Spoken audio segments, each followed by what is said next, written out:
E fatalo fatu le nei vaanga le aso ile sofa man malol tato ria isu keviso pa ia maulunga foi o se tato o tunu so stafa mau mai foi nei tai au tato po kalame o le leo le faatanga fatalo fatu le sunga le faatonu o tato po kalame po le TV sunga ia fefe au faatonu ia preta ai mese foi le sunga toina le tunu sa fa pena o na ngalu rue atu le nei tai au ia vi ia le atua fa felo ia tu I mauta malawa I tu asinsina ma se foi le tapuinga mau sunga whangainga ma tu te whaatalo whaatu le sua malole on sai foi le neiva yaso ma le nei tai au I le anga le leo le atua I manatu o lo o manuia mea uma I le whaatasi atu o le nganga o le tātou atua ia ai maise le au nanga o le tātou wala ata pe o na moli atuai se vai la au se soani ai masu se upu whama alosi e whape nana tai to oluai le nei mai aso. Ia whamaria le atua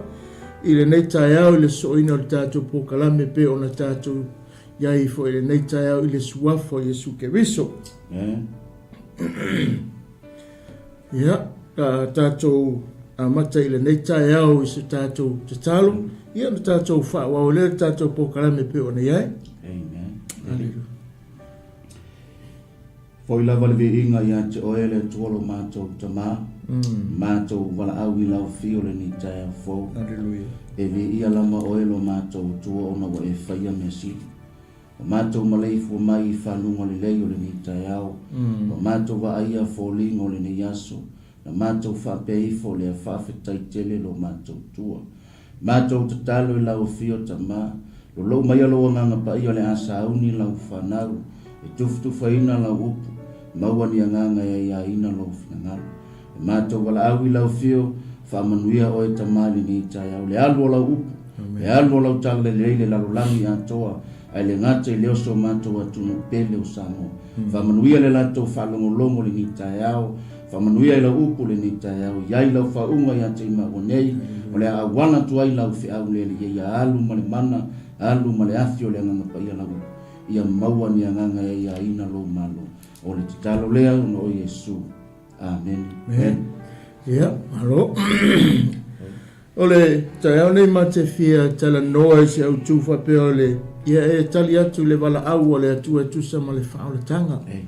O lo ina le tatu tusi pe ona tu ina atu nunga I le tatu screen mtau. O le luka mtau pe suma wha.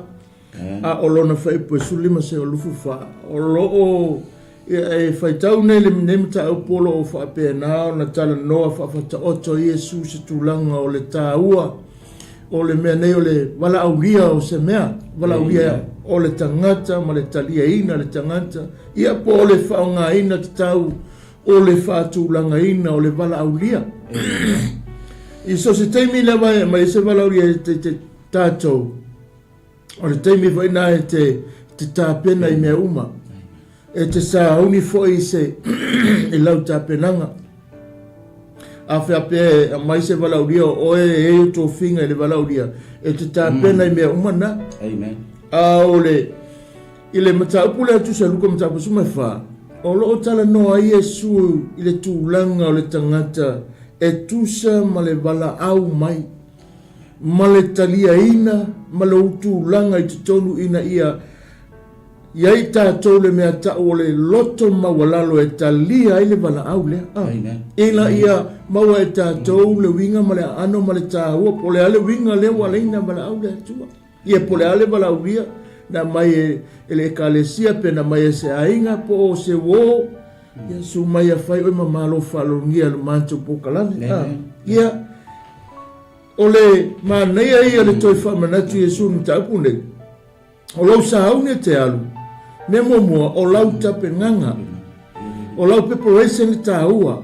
O le ale lau tali atu. Me momoa na mana o Iesu e whai loa I matapu atone. O lau loa o oe le tangata I e alu malo loto mawalalu.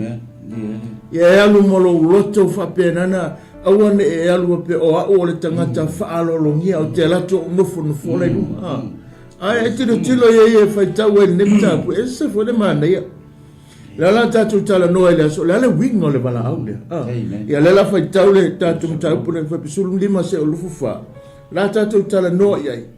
ai mau so te me ka ngoi ta wa tonu ta po le mana ia o le nam ta ku fo e fa manatu ia te tatou le ta uana.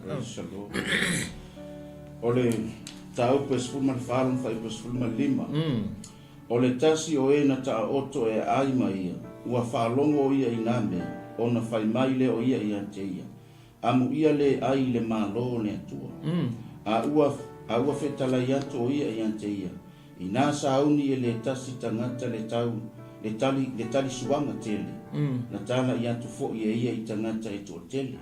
Ua o fo i le tu waso e whai ai le tali suanga. O na awina atu le e ia o le au pauna e whai atu e na talia. Ina o mai ia o tō o mai awa uma o na sauni o mea uma. O na na tō velafo a i ailea ua tasi le loto, ua whai mai le tasi ante ia.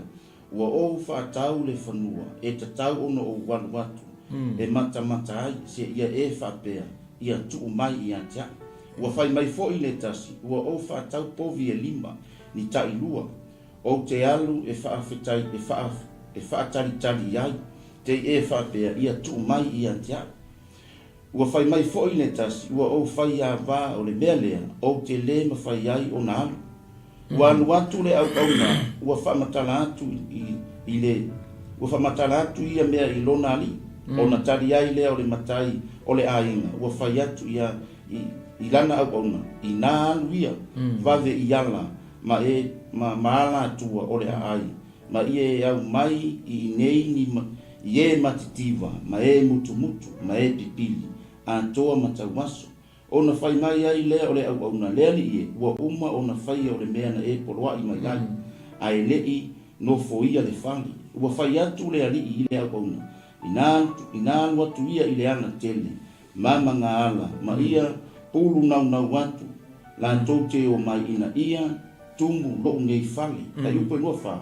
Awa au te whai atu i ante oto, e lea i lava se tasi o nei tangata e natalia ina, ai le tausama, ai le tali suanga.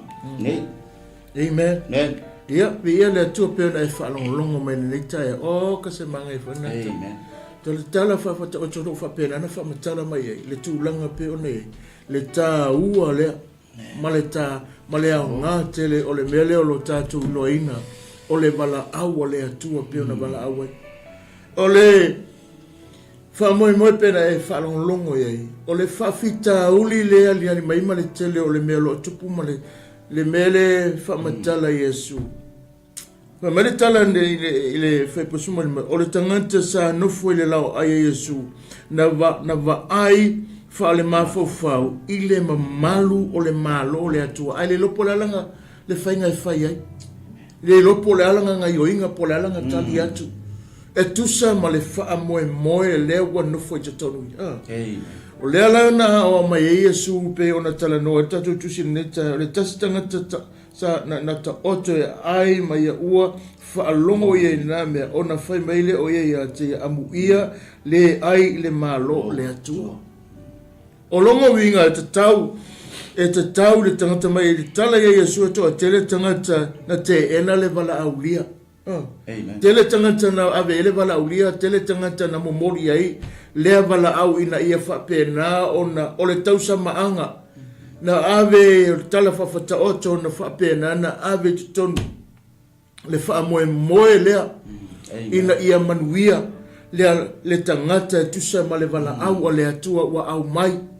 A o lona whaalawe lawe le wala ile anga o au lea e sa o le wala au lea e le isaka e ku ua mea umaka alu asea e le sa whaalua lea wanoa a e whawhitai o isa ra elu na whaatusa ia ile tala whawhata oto lea o le wala au o le atua ina ia o mai na sau au o le wala au mumua lea o le wala au longa lua o lo o wife i le lalolangi o lo o wife a tātou tangatunu e se longa lua o lo o tala noa hai o atu tangata le fa longo le faita o le wala au mo le o wala au fe mai fa pena na ia o mai tangata uma tala iatu e o mai alo fa la blave me mo lo tala no tu me to tele tangata na te ena le wala olia i tau mo fainga ono sa le tala fe ngai o la to tani ma le tele o la to fufuanga au ngalo ya la to Wa ngalo ia ila tau, wa vai le manei o le vala au.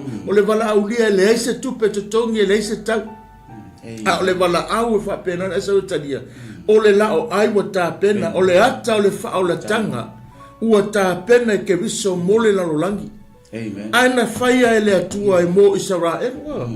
Ai, muli ani. Ai le telo excuse in wha tangata. Tele excuse, tele meo wha pena. O na...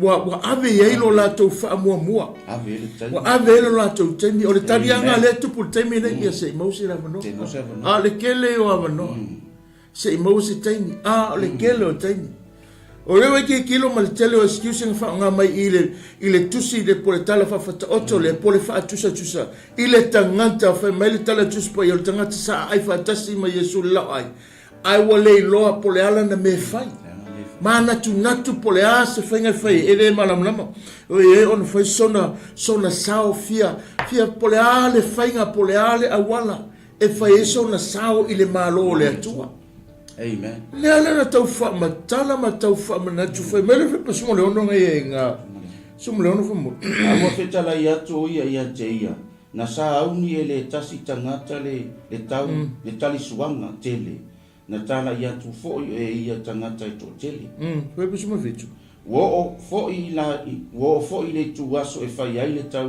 le tali suanga ona awina tu le ia o lana au ona e fai atu ye na tala ina ia o to o mai awa uma ona saunia o me uma mangin wala upone tu vele mangi ngale o wakua na awa uma na ta pena le tu me Waftai le tua neta ya, ma na ia yo le fa'awa le tua le tae nei ma le manino yo le upo le tua. O le wana au lia le o se me isi ngufo ma whaapasi. A le te le o taimi. O le wana wala au le tua ia te o ia na te tano whaapasi. Le a te whaapasi wa alu lo taimi i mea le lalolangi matuna nau. Le tātou te ola. Ai te tau na whaava noa so taimi. O le wana wala au le tua e whalongo ia le tala le na whamatali nā. Ke le yo me alo i tangata. Le ango le tupu le ulanga ma lalolangi le ni tātou te ia. A o le tua yo la tu mai le tua matuitui ma. O tātou, te leo taimi tātou te ave mea le lalolangi. Ai oro le taimi e wala au e le tua i lang whiauna nga ruenga. Matua alo ko ele ya le stangata. Pe wa fefe fo ile. Pe wa ave le tua se ai ku fo ile le stangata. Wa fia tilo i mea le lalolangi. Ai ava ai lo le tua fefe lo alo lo. E tofia tu lo fa mbei. O a ulo ke alu fa yasingo opisi. Ole mafutanga le mako ainga. O mere ave la fanga. Ai ke lo o ngame e pule ai le tua. A ole lo fo le tua ngai fa to nu wa mena. Ole ala tu wa no ale ku ya ki oima. Ma na ia le utala. O le ala utala yatu le vala au mai le atua. Le asa utala yatu. O le asa utiute le alo vala wina tono le kalisia. E o ai tono ai. Wa ale le jato tama. E o mai fo tato fana muli malimele. Wa ale mafai ona muli me tato fana. Pe afa pe ese la wala le tato te fa mboa. Ale ai fa mai le tua. O mai e vai ai fa mai o umo na sa uni meu. Mata pena meu. Le foi lanta ya. Ele fa pe uno no fa ona o mai lo. O mo na sa uni mata pena wa se fe awe tu watu le tu le talo malanga poni. Alo fa ali mele tu fe au tai awe. Amen. E o mai ana ona tu fa tu matiliva. Ele o se fa ilo atu la o se fia poto se fa mo lunga le ai no. E o mai lava male fa tau va e ya maua lunga le vi ngole tu e ala ila no. E tatala ele tu le fa to ale na te talia ina oia. E mai o se na te talia ina oia. E avea mona tali ina na fi. Na ia o tātou tala nita ya. O le tāua tele le mele ua tātou whaasoe nita ya o Samoae tusa ma le alofa tu noa o le atua. Na to i le lalolangi ne ala le fatu na whape nana to i le o le sena na whanau mai whawhine. Amen. Mo le wha moe lea. E le ngata ua alofa mai a wina mai lo na lo pele i le lalolangi. Ai na ia tatala le avanoa e wala au lia ai.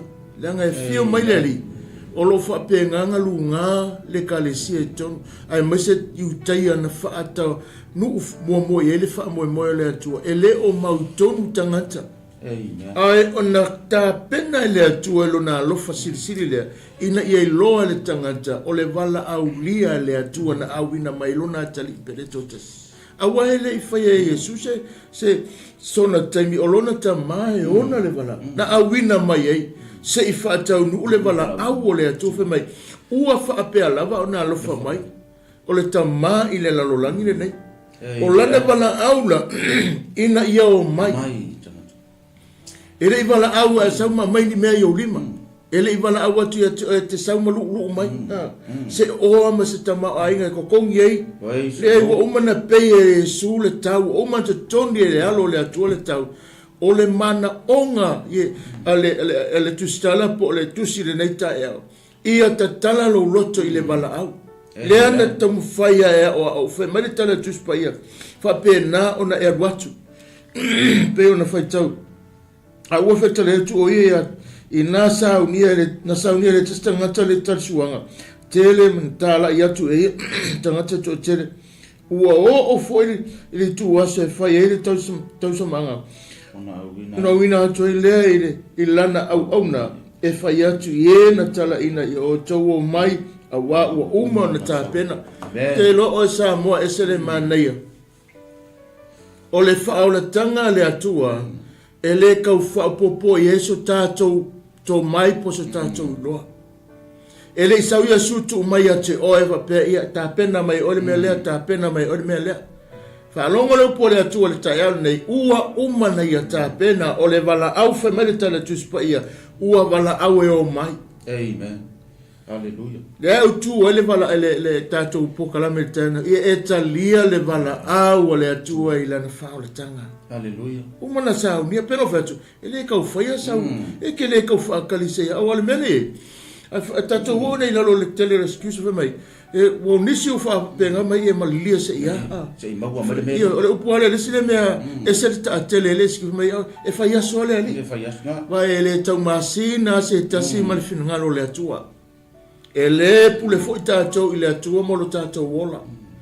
Ai aua whapenana e mai le wala au. Ia e tātou talia ma le loto whaamawala.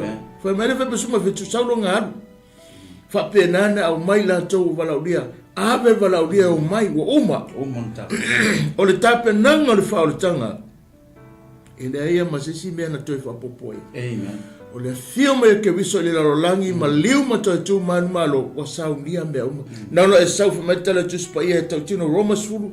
Whai e pua iwa ma se furu mai o lo tau tino lo ngutu. Amen. Tari tonu lo loto. Te lo e talia ma lo loto whama walano. E le tau tau whaia sa mea. E le koe kau whaia sa unga yoinga. E ke le koe kau whaia whapenana tu tonu sa 4 milionga. E te alwato e ise e whai mene mele ne ia maua e ole whawawha mea e lato o manataria i whatu o tonu suafa na wata lina manuia. O launga luenga whai o lo whaama walalo matalia le vala au wa au mai.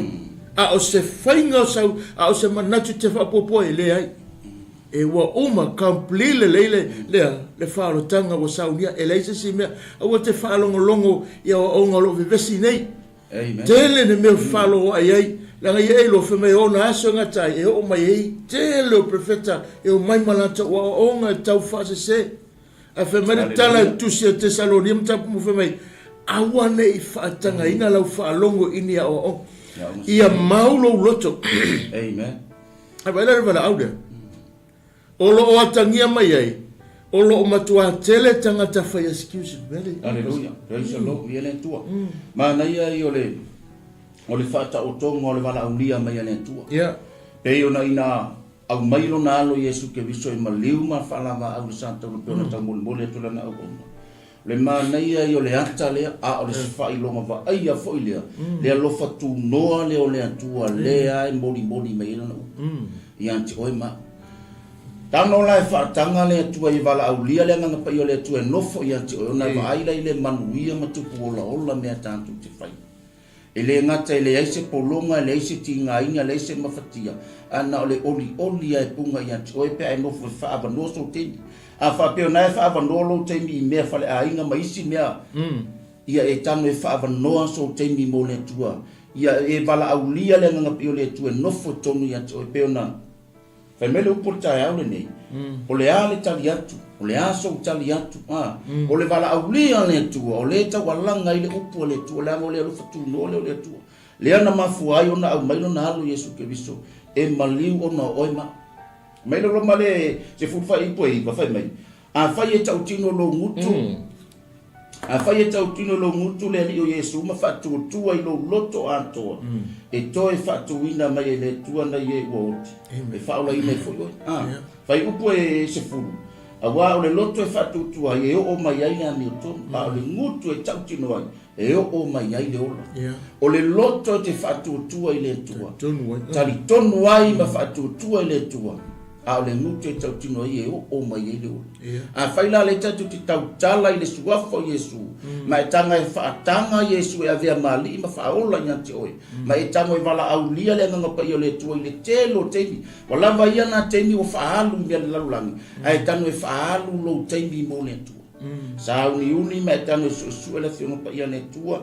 Ma whaalu lo teimi e whaitau e le upo le tua. Lango le upo le ola le upo e awai ma whaatonu i tanto. E whainga le tau alanga i le upo le tua i le aso mle aso. Ina ia e la ngona ina mai e whaatau ina.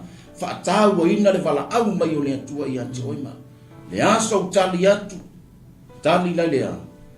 Au al wha mai maua fuo tātou teimi mea whaari eise au ngai atua. Aia wha mai mauro tātou teimi mori ali i moro na whinanga. Praise the Lord. Ole manea ia i le mele ua tātou woye.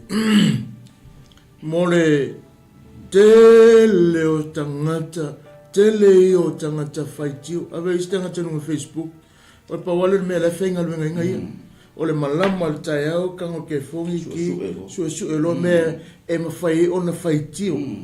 O le ngā tūlanga, ai te lo oe. E a o na watu le walaulia. Tangata nei pito sili na la tu te ena le wala au. O tangata whai upu, whai tala, whai tio. Le foi la o ye, whai tau whai tau ar whai pasuma wala. Ona la tofe la foa i ai lea. Ua tasi le loto. Ua whai mai le tasi i a te ia. Ua o whatau le whanua. E tatau ono o walu watu. E mata ai se ia whapea. Ia tuu mai i a te a. Pai upu suma reiwa. Ua whai mai foi le tasi. Ua o whatau povi e lima. Ina ta ilua. O te alu e whatari tani. Ai ia se i whapea. Ia tuu mai i a te a. Pai upu e lusa fu. Ua whai mai foi le tasi. Ua o whai a vā. O le mea lea. O te le ma whai ai o nā. Ia, se i tātou whanongo. Ai e tele i whanau mai le laulangi. O tele i whanau mai. Na tuse le atua mei e te tonu. E whaamanatu ia te i tātou le soifuma le ola mai tātou te whaitau ai. O le mea tau le excuse o le wana tu le atua e tonu e whaamanatu. Sai e tangata na la tau whaia mua mumei. E whaamanatu la ia te i tātou. O le wala awa ia na mai le atua ina ia tātou talia malo tātou loto whaamawalalo. O le vaenga leo le soifuanga le tangata e tupu pea. Pea no whatu o iai e su tonu isawa e luma whapea nā o na tau whaamalamlama le tala whaoto le whaamanatu e Yesu le tangata na la nufu whatasi le lau ai ma ai whatasi. Ma mafo whau le tangata e pe whawhea o na whaiso na sao i le mele. Whaamatala lo le tala whaoto e whaatusa iai. E winga le malo. Ma le wala awa le atua e winga i le malo lea. Ma le tā ua o le talia e le tangata o le wala au lea. E tusa male whaamoe mo te loe. O le tangata lena te tāpena ina le wala au lia. E se le whaanoa noa longa loto ai le o atu se tangata. Langa o langa preparation a toa i le aso. I le tāpenanga po le whaamoe moe lea. Tāpena mea ai longa malolo. O lona nau ia mau e tangata le walu le wala au lia. Le ava noe mai e mori ma wai ia le wala au lia i tusa ma le whaamoe moe ma watu wai le nei aso. Ta pena ai. Na le mau e sona malolo. O winga pisi le au ainga. E ta pena me ia. A wale whaamoe moe ina ia mātango fie. Ia whapenana enjoy e tangata le mai. Le wala au le. Amen. Hallelujah. Ai panga le wala au pena o le tala i pena tātou whaanongolongo ai. O le whaanonoanga ina ua whapenana tali mai tangata le wala au. Tali mo mofa mai la. lau fa mai tala tu fa mai ua fe tau tala fa mai o ula ngau ke pisi langa lu fa mo fa ka lu fa nua Amen. o le si lo fa mo ko a fa le povi They love both. o le si mo ngo fa mo fa pipo le fa mo le ma I ma ue pe ana e loa le tangata tangi nga Yesu mai Yesu le mai Yesu mai ma ue pe ana e loa pe ana e malama le wingo le vala au Praise the Lord. te no o le loto ma le fatu o lon tama ina ia ola le tangata te lo o siri na pele le atua lana tangata na fai Amen.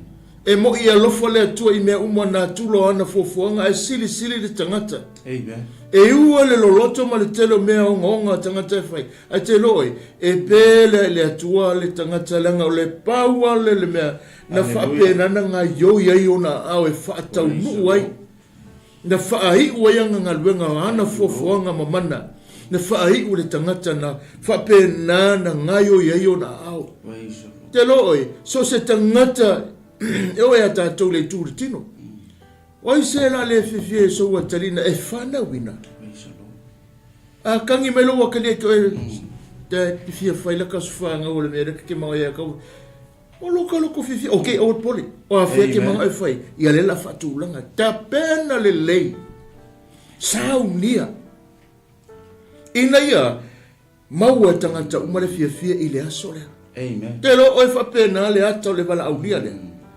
a o le whaanonoanga sai ai ia o le loto ma le whaafitai le atua o le whaamanatu lea e au mai a te I tātou au ane o tātou I e whai excuse a e whai au ane te taalo le mea ke excuse e si lea ku le whaamatala just pa ia excuse e tungi Amen. tala tangata na alo ai o mea na whamei tangata longo winga a e mawhau whesau excuse e logo umana tusi le upo le atu Poletu. e le tusia se sia mena wa umana whamau whailonga ai whai alala excuse e matua atu ia le upo le atua lola excuse le ki whamau me whai Amen. tanga le whamau whailonga tonu i Praise the Lord. o lo manatu la te whapena na whamele tala tuspa ia wa latu le wala au lia e whamei o ule kia lunge wa ai lo whanua Amen. Aya oe li o ke le vai no la povi le o ku le fka mo me le sidima na fa pena. Amen. Ia so la kula ko inga e la sunga e mo le wa uma fa mai le ai malia ko fingal fai ko la le lava kula nga le fka uma fa bi pongo ni ai. Pongo ni ai. Ia mali le o la ia kongo ese skaimi. Ai era ke mai wale kali ale e la kula sta le nga tu mai ia sa pisi ar ni ai. E o le kero ke mi makeo makala ia o mako kuila a mako wonge ta la le fai moni mau ma to fe wa iso e ko e lo le ngau ko ia ko kero ale isa nge o e fa ka ko sa ko ia sa van mai o we me le ule le la mako ko ka vale fa Hallelujah. ai mako ko fa io me ai ko fo ko sa mako sa van me ala ko ka vale ele ai aseo o le excuse tangata ai mai mawe pe ana I loa tangata le me ma nei ale tonu wala uria le e fa pena ona manuia ai Le si le a o ngata ua le wei ta ua le tatu po kalame le ya soa. Tangata yo atu fo ye tala. E ta ua le mele. Le anga e tele I loa po I le la avatu e se fe au ta ua ya te oe. Momoli ya te to.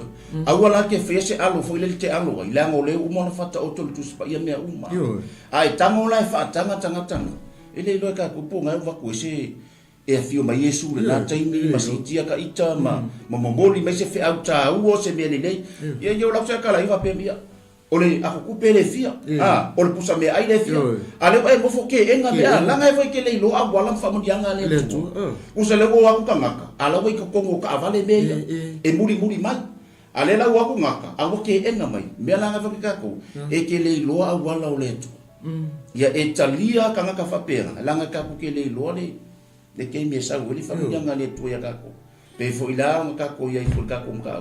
Ma ngai ai o le tatu mata ko male o ngalo ka ko ia ole ma nei foi o le vai ngale o le ta o le ko ke ia I le mero le o le excuse o le ta o tele o lo ona e tala no me mo ia e mala ia e te tala lo loto o te va ona fai lo fai una amen o si kai me ko fa ka kala ko fa so mai ia le si me so mai kai fa so ai ele o lo tanga ma ke lo o o le tu itino le upa ia lo fa pena na tapua ia oe tapua i mai se tatala o i le vala au te lo o le tu Yesu ma tu i atu lo tala ne ia tatala mai tatala ifo se i momoli atu se i fa pena na sa atu le sosia se i fa i lo atu tu so le mesilinga leanga o mo te ena ai le ilo pola le wingo le mele vala ulia le pe sa o le sa unoanga le wa mo e te ena mai ngalo ke o le pusa me ai le ka mo moria o le ka o vaku ia le selingi wa e te le losa e te talo ile atua le yeso so ni mai ka le lo pola le mela fa ndi yeso ai ke le lo ka penga le li tanga ta mai le ai o ma ko le yo le pisi ma ko le mama ale wa saundia le atua le vala au lau vala au na vala au ai le wa ta pena tangata e ku ya ku fe ko ai tatala mai na kakala mai o folinga le ai kakala mai fe to ko ya ka folinga ake ya wa ita mai le fisi o le sanga me tu pu men o le watu tangata ki kilo le ko ile tala le o le watu o le ona fa pena na so le ese folinga tangata na tali mai ai Logo vinga, tira fia le atua. Alleluia. E ai le aso e o ai tanga te tala. E o le tanga te whapena na toi mori mau whai lole vala aulea. A o fōringa i e whamatala mai. E le ai uma tonu le upo le atua. O lo whamatala mai ai. Ai ngalo ai ai le tangata. O le manuia le mere sa. E sa o ai le sa unonga sunga le whewhenga. O le iai o le whamanianga le atua. E te le ilo awala. E te le ilo taia. Te le ilo fwoi nei. Leva ngai leva ai kaka ke o ku ku kala ku fe ko oi fesa ali wa fe ai sau ai ke le was la tu tangata o le tali o lo vala au le vala au amen o le na vala au ma le vala au lia le atu le mana ai ina ia yai o ilona manuia malona le lei malana famorianga ina ia maua o e mau le manuia le tatu te ona ole misia e tangata nei o walu le whaamua i le mea le tita le whapele anga le whaamua na ele lei ole ta ua ole mea ave iai ina ia tatala lau loto i le vala au le o mai e muli mai mea na wha mai tala tusa a mātaio e ono mai e mo isa ili malo le tua ona whaapuopu mai leo mea umai ati e muli mai fo i ati na mea uma ole iai o lo to olua ole mea muli nga ole iai o lo papovi ole mea whaapopo na ole iai o lo taavale ole mea laiwa include ua whapenana tu ua e tutonu ole iai o lo whale mane o mea na whapenana wha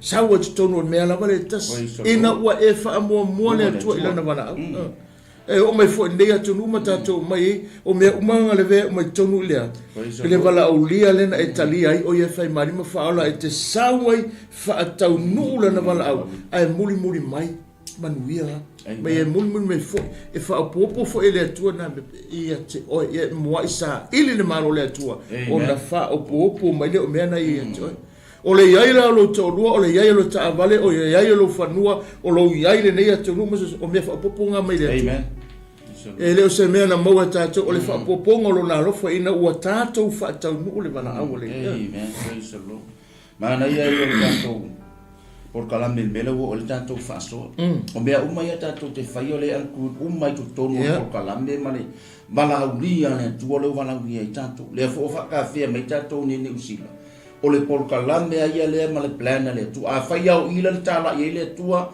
leo whaatau nuu e le tua lana polkalame o mona whai whaatatia lona a inga malona tali me fo ila leo le nau ta inga le tua ia awane i whanno ase e tasi o lona ia ngā moe mitinga ina ia fo i atu tangata lai fo i atu male ato toa lumo le plem te soka koe le ato toa la ia mse se tonu masao a o le tātou nau o tātou sa ili le tua malona whaalatanga ina ia tātou tu mau pēr ia te ia, se ia o mai le ngatang. Whai mai le mo pe te utang mo mai. Ia i ule tofi le pala le ai se le anga o ia. O lo teu le langi mo oi ma. Le lofa le nau le tua. Le nau wai le tua. Ia pona pe i tutonu ia te oi ma. E te lo le manga i o le tala li pasta i ta e one, ma le wala au le. Amen. E ile upunga whaonga na ile ta tusinga whemai. E whaiponga e lo wha whemai. E le ai fo se tasi o ia tangata e na tala ina iai. I lau tau samaanga. Longo minga. O e na te ena malato le talia le bala au lea. Po o whapena ena lato le talia ina Yesu. O le aso muri muri le tatu ki tala noe. So mai leo soe. Wha amalia tua. Wha amalulu atu lo finangalo. Wha mai le tala ma ta upunga asu o le tusa matai o. Wha mai. Ile ma ta pisuto. Wha mai. O atu ia o tau whafo awa o te leilo o tau. Ile ma ta upualusu malima. O lo fa pe nana iai fa mai sa o le fale mai sa o le fa pupu sa o fia ai sa o le la balava ai to tele ya si fa mai Yesu o fia na ma to fa pe ai fa mai le tale Yesu o atu ia o to o tele lo o to awasa o fia mo awasa o fia ai awasa o fia na o mana o le mele ai to tele fia o se wa pito titi o le tangata te fia o a le na amen. Ai tasina mea ta ua le wala.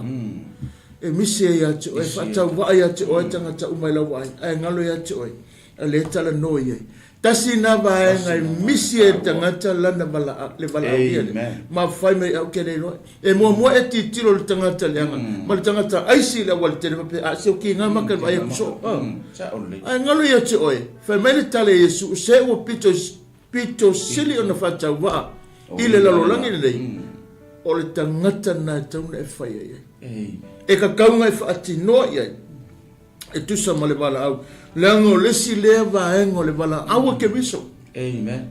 I o tātou wola, ina ua tātou talia o ia whai marimo e whaola i o tātou wolanga. E ao o na tātou whaatau nuina.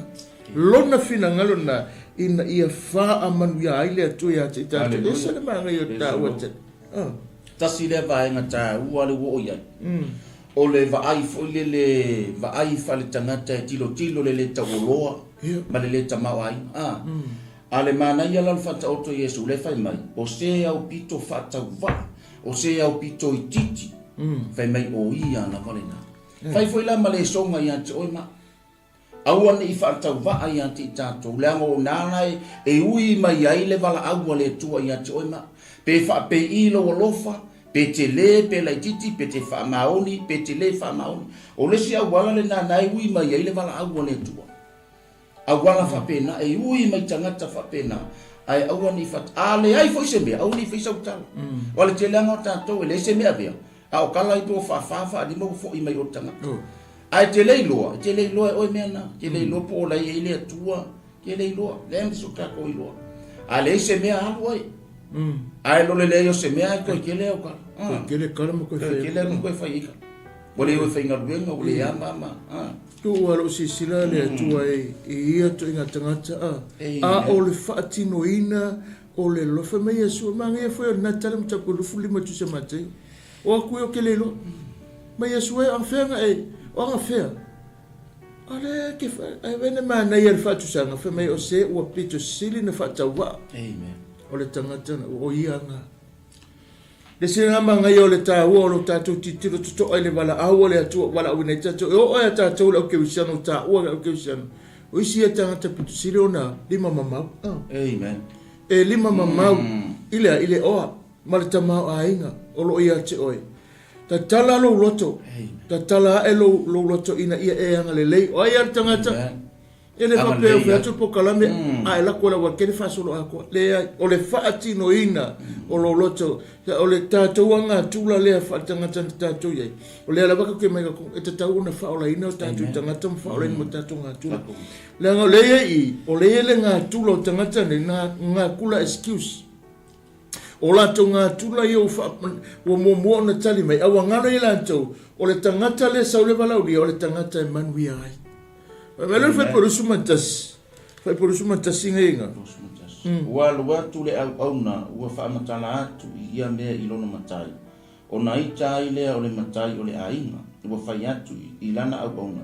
Ina luia ia vave i le ala mala tua o le ai. Ma ia au mai i nei. Ye mativa ma e mumutu. Ma e pipili a toa ma e tawaso. Le la wai whanau ngoi wa whametala Yesu, e ile kaimi awe e se le wala au lea le atua le laulanga. Amen. E le taime muta ai le whape tu mau pele vala au lea. Hallelujah. Au le tā ua le vala au lea, e whape nano tātou e manu o maua le avanoa. A wae le whaavavau pea na whinau langa ngā le tua matangata. E le tu mau pele tātou wola peo na tātou iai. Hallelujah. E le tātou te le ilota e ama le 5 minuti o tangata ilona lava taimi. A o le taimi nei o le tātou tana noai, o le keimi e whai ei. Whatau nu uai. E le maa nei e whamatala tuspa ia. Ina ua watu le au na mawha matala atu le matai whanoa noa. Pena whatu. O ka se whangoa ngō le tangata e ona le whainga aipo le tape nanga tasiwanga. Ai sau le wala ulia. E ai lea waku. Ai lai vai mai e se ane mea nei whai. E la ngona ai le whanoa noa. Te lo o le winga ngā o le tātou wali. Na sau lo na loto whaama walalo. Le fina ngalo le na le atua pe ati le fema ina sawa tu se Filipi fema ua sawa ia o winga fatasi malpolonga sawa vala au te a mai tangata mawalunga tangata tau oloa tangata tofi fa tofinga le lotu sawa lu lalo levo fatasi matangata o le bala au lia le langi ile lalo langi na sawa le italia tangata tutono a sawa lu tua felo o ele bala au lenga fai kaua kongi fea lele wa halu itua le vala au wa halu tangata mama ia halu tangata ese ia tangata ta waso mo tangata pili wa halu ele vala au ia netu tangata le tawoloa tangata le tawolo o tangata fe mai tangata ling tangata tawoloa tangata wa ave ele vala au telo o ele vala au ke wiso ele e fa atu sa ino mai tala yesu tala itu se fe mai tele sa mo e malolosi amen ana sa mo e mama o e vai te le sau mo e mau mea, na usau mo e ma te steva. Te lo o ele sau le atua na mai elo na alu. Mea nga lenga wha atusa fi me ua saua level ma le tangata. Siri o na mawala. Ma fuesa, sau le wala ulia fi me kali tangata mau mea le ai. Fa whenga ula ko le fua ma ngai le lau ele. Ua le wha akusa u fale funga fale fiku. Pa penganga u wha asavili kumukumu le fale po u wha kalau kasi. Va ire meo ie. Al waku le se fe mai le ai, sa va ku le la povi. Ko lu se furu e kala lo ku kumu. Povi. O ke le ava Ke le ava ngoa. La ula ko fa mau lo ke loi. E fa pena uma tala tangata temine. Amen. Yo o mer ke mingi. Ke ro waka experience le me te lo temi ma tu tala ya ma tu o le ke loi. O tala. Tu ya tu te vai ese kusa ka ke whaalonga kulo ka mawofo. Makua ese arka kuinga tangata o upu lea mai. Amen. Ko ke ko mai. O ai o ko. Ai ese le mana le tio a Yesu fe mai. O lo i tangata le ta wolo. Amen. Te lo oi. Na wala awale atu e Israel fa maa. Se e mai le wala au se e mai ile nu ese tangata sa le roa. Le waka ai ni maka ku fa pe fa fe tai le atua ona le bala au le foi nga le fa ta o le tai o le o lo tali ino le bala au mai manu o le ile va no manu o le ile va no mo le va no ai le tapu ni le atua le va no fa mele tale tu spaia e le tapu ni le alo e le tapu ni se angelu le ya tapu ni le atua le va no longo winga aka ko kikilo la ye o ola na tapuni le atu pe ale mena tupu ya no na mo ia pena o fai atu te lo anga kapunge ngoi ko fa amaka makasi ngo se sika kalonga ai ngala ngalo ko kala le mo fe ko fa pe mo me ngule le asa wale atu loka le ma singa fe se kala le ai ma se sina to fe se upu e o ya no ya se me fa pe uma fo ile so mun mul pe te me tapuni le atu le avano ele ai asa ka ko kala ko fa ya le terminate e ono sa ia lau whainga luenga ai mesele ai ngā whaatua tua e ono sa i tau atu le tala le leia ke wiso o le wala awale na mai i le amatanga le alava whapena na o mai le aso o le alava e wala au sau e talia Yesu e whai mali ma whaola e le sau e talia se lotu e sau e talia Yesu o le suinga ongo le tele o ongo watupu mai ia le wheteenga inga o le wha moe moe ale simpo ia le whaotanga ke wiso o loutali a ino Yesu li liu ese mai ala leanga ia e ola ina lona mi o tonu ma ola ustai ma e ola e whai alo no fina ngalo ia o no me wha popo tangata ua tele fo e lawe o le whaotanga ia ke wiso ele se whaalotanga e whapenanga leve malawela. Waisalo. O le whaalotanga e o le matua matanga o fia. Tasi le mea ne ingalo le tangata whapea walanta o langa upo ne tuata mawhai le liu mai nato. O le upo ai le tua o le nau ta inga le tua ina ia maua tangata umana na whaotanga. Ada tau tilo i le tala le nta ue pastang dei le tala le iano. Ai vai le teimi na vala au na whanoa i noa i tangata mai le whau le wā. O le vala au lia le mea nā. Ai na le amana ia tangata mata wemu ai tangata. Alau vala au ai noa e o mai e whau le wā ai le mea le na atopu. Ai le teletonu. Ai vai le teimi na tapuni ai e noa le wā. E le tapuni e noa. Peivo na tā ua tu e pastang. Na tapuni e le atu le wā. Amen. O le alofa o lao noa, le ana avatu momu, ai le tali inga tangata, le lai o mai le teimili nei. A whai atu se me whai e whai me wawe pisi, wawe le ama noa. Ai te lei loa lo 5 minute. E te lei loa ana nei, e te lei loa tai au. Taimi ale nei o lai pala au e le tua yan te o. Le ale te leo me le anga le na te o lai, e ma whai e le atua na ni iua oi nei. E ma whai e le atua na toi whaatu lai mai oe o le tangata fu. Awane e whapesa i umar tausanga lea. Awane e whapesa i o la saneia. Le ale te leo le mea na te wheabua i ma oe le ase mea na te loe pungi tia i lo wan. Sau i le atua, o le atua le tali o mea uma. Le ai ase se tali le whawhita au le tangata. Pei foi ona wala au atu le leo le whaalotanga. Ia na ia mau e tangata. Mele na o mātou. A o le lalo langi atu. Ia whaasafu atu ai le manuia le. Le mana o ai le atua i ati oima. Ia manuia mātou. Manuia oi. Manuia pito sile na manuia le ona le upu le mātou e kapu. Ele o se upu awhiwhi au. O le upu ai o le upu le tau longo le upu ne tua. Ina ia ola ai mamanu malo e seanga. A warwha moe sa oa ia ma le winga. Ina ia tātou iai le manuia e whawawau. O le whatu foi leo le tātou tamau i le langa. I lo tātou atua. E le mana e whano se tas. Pe ai kango koe whawasenga le upuna i nam tapu e tolu suonoa. E le mana e whano se tas i longo winga. O tangata soifua uma. E le mana o le atua te oti se oti. E le whapena ona mawhawhawina. Se oti. E le tatau ona e o iai. E tātou te o malawa le oti. Le oti le mana o Yesu wa oti wa talia Yesu. E te iai lana whaamanianga. E le saos, e te le sao whanga i se ngō se au, se kalesia. Tāsi le suafa. Tāsi le suafa. E mawhai e pe o na tala notu se ngaruinga e whasu rufe mai. Paua le suafa. E whapenana wala au e whaola ina i tātou. Tātou te sao e fo le manuia pe o na tala noa tala tu se māteo.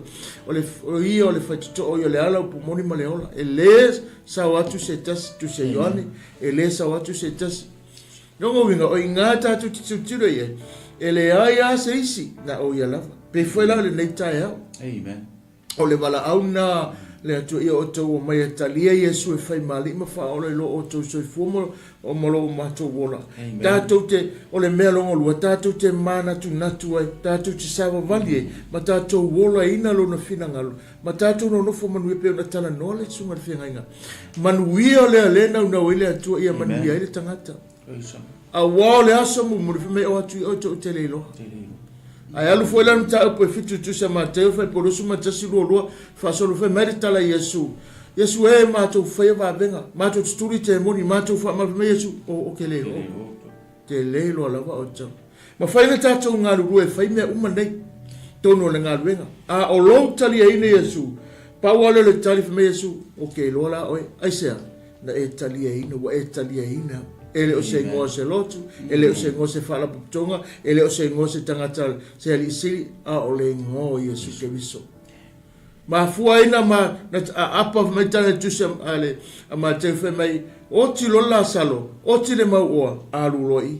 Amen. Lai menga linga, la vea ila salo, o le tangata na iai Yesu lo na ola. Amen. Na sila fia na iai, whai mai le tala tuse al tusi ale fionga le tufe me o se wo ma mai a Yesu le tangata le. Na oti ala tangata le, oti o ia Yesu. Wa pena fo ile fa moi moi le bala aule. te loe o lo tangata leanga ma lo tangata matangasa e ma lo leanga e lo le toinga whamatala e tangata lo leanga te mi uma ai a o le te mi te whamaulalo mai whapenana e talia Yesu e whai marima whaola te loe e le toe manatua na mea whamea na te whaamanga lo tātou wa masala o lona grace le ngā te le toe manatua aisa ina ua maliu wa faalilo wa talu mai wa tsoloia sea ona ole toto na maliu mo faalawa awelo na ma ngalo e ta ua pea tatu fama pole ale tu ai nga sala lo e so fuma o wola ai sa o faya e ta watu ta one ele ai se me fenta e fama wala lo le kia kole na pe mani tana Yesu le ina me ole tuma sani ai la wina tu ole wala au se lua yel paki e me lo lua me mofo fa lo atu me ole afaiai ona tupu mai lo na lua ole lo na lua ta watu ai ole wala bia ua saunia le leise me o me e tiro ia a saule wala uri fa pe ole ana ia e alu lo e te alu ke fa pe nganga e partisen ko kongo le wala uri ia o e latu ia e te mori o ka se mana ia e ale wala uri o ka se mana e na o ka kusa mo e ke e ale wala uri e manga ia le fai poku e ngalo a mea uma a le fai poku me o si manga ia le fai poku po le ale mana nei o te unga me mea mana fai e sili a lau wa ai le fai poku ioi a le tasinga vaenga tau o le mene o le wala ulia e le ngata tiro o le ale ma i le ma nei o le paki o amena fai e ton lua o lo tiro e le leile sauninga ta penanga le lei mea uma o le whamatalanga, o le mero e si vahanga i nāwar mai, o le wala ulia i le tala Yesu nei na whina watu i le tangata tani malo, e ala i le whaia o se wha anoi. Pe mai e whailo nā lo whanga ina ua ia, tu ina atu le wala aulia lona lua. O le wala aulia lona lua la ua whape nā o na ia whaia se whamatalanga e wha anoi mai ia, e whamatala mai lona le avanoa. Lona le talia ina, o lona le ona inga o le wala aula e mai. Ia au whamua le mea le manatu iai. Whamua. O lo whamua ene o me peno whete, ele leanga o manuia le me. A o te tau ona e whaiare mea mua siri atu. O lo talia ina o le wala aula. O le mea nona tolunga e inga, pasta. I le tala wha solo pito o Israelu. O le wai wala ulia le atua na sau mai a Mose. I le avenga i le atua ia i Mose alu le nuu e whapena na tā pena mai. O le walau lia lona lua na au i le mai pena hui mai ai i lona tali. Pele to tasi ina ia maa ngaloloa tangata uma. Inklua i ma oe maa ule ta i taia le tangata uma lawa. Tutusa ili utaia ma le tangata nu ese. I le wala au lia lona luana. Lea na mai e lea wa mauta taua wanoa.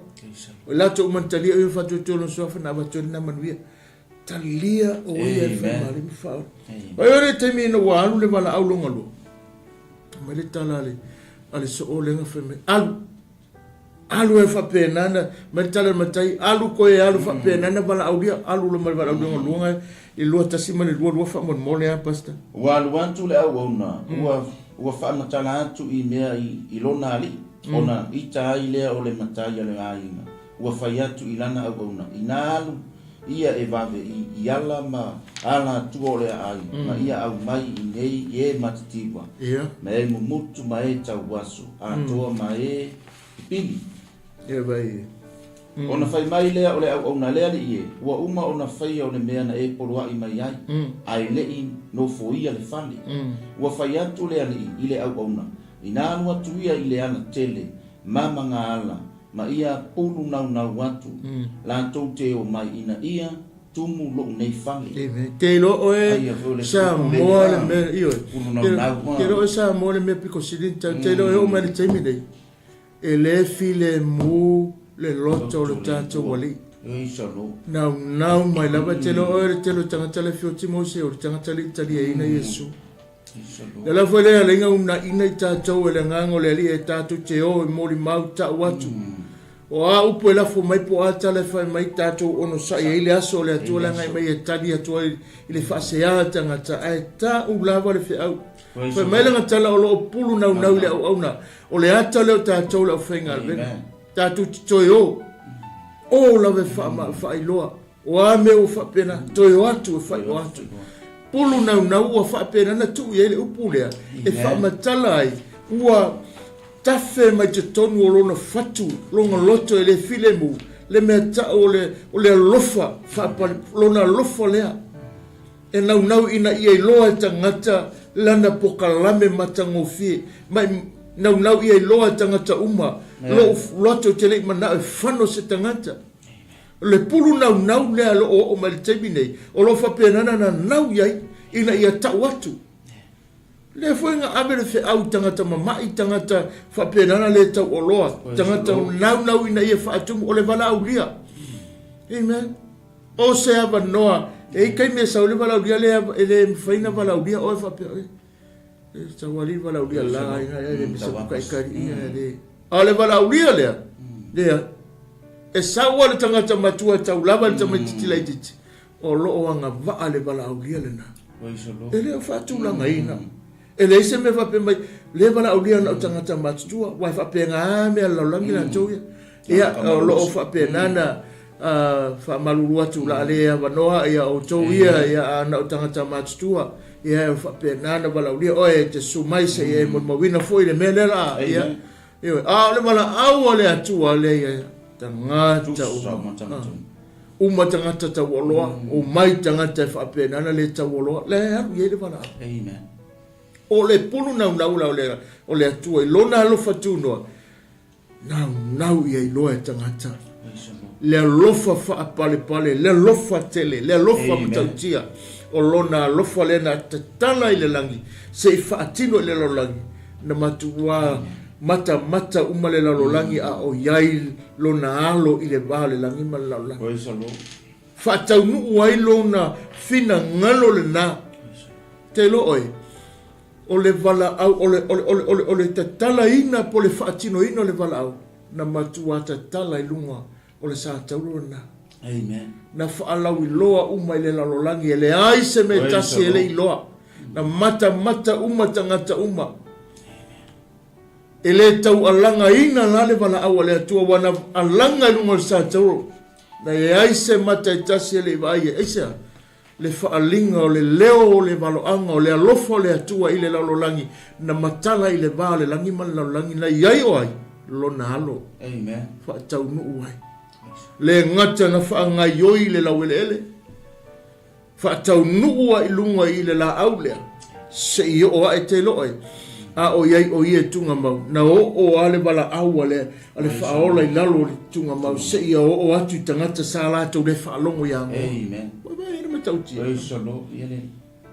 O le onga ma le nau ta inga e li fa pena la tu lo Yesu i te sui poka la mena ta mana to e mai le la fa le bala au se o le to salamu le ai ya le fo nga linga fa na nau le poka la me ma le au fa nga luenga lo fa pena nau to va mai lungo le nei ala ata ma so se va no lo fo le pole tu o le fa na nau le lo pulu nau la wele nga ngole atua fa lo atu ia ave ese mai ta to mai i le mena tu atu fa fena fa o lo talia ina o Yesu pe ona tatu o lo talia ino le bala au le ua e talia Yesu e fai mali ma fa ona thank you lo via le ma nai ai o le ta tongo le tatu po kala tatu tau wa fa pu ale su le wata si mai wa watu le o na ua fa matana tu lona ali ona i tai le te lo se bala au lia e ta pen a fa pe te le alwai e ti ngale to to tangata la ta pena ina le bala le ile mea ise fa ponga po o se aso whanau, a vai me tangata, e se mea te aluai, e wha pēnā uma fo i lale ti ngā o le whina ngalo ne tua. Pe a wha ai mai e se ale mea la tātou te whai. A le wa uma o na whai le plana le tua, ma whata oto le plana le tua, i le mea e te tau o na ngā i le tangata soifua. Mea fo i le lena au mai e le tua lo na alo Yesu Kirisu. Mai e le amatanga se ia o mai le whenga inga fōu.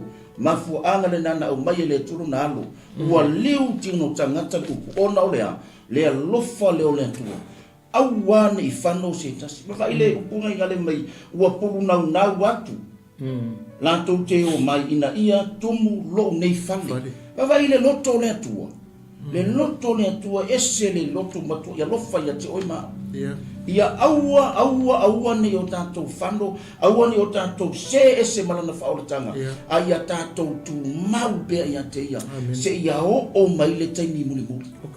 Oka se maa na ia, pe ata tu mau wale upo le tua, fia i le tua, awa penga te fia te eva. Tau ona whaasili lo fia i le tua.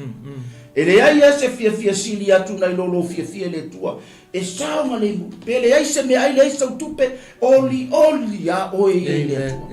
Ia ave umalo tangata mo le tua, ma ai le e tausi mai e le tua, e whaafauina lo malosi, me me fesa la motavita, e whaafauina lo malosi e peio le taure, e whaafauina lo malosi e peio le aeto, e whaafauina lo ta malosi te me uma. Maso uma lo taola, pe ata fia e whaau fale mai le tua ia tona. Ia e talia Yesu e ve mali i mawhaula. Taimi ale nei o maua lo maus. A o mai le taimi muli. So e te alu ma le fia. Iai ma se me te pupone ai.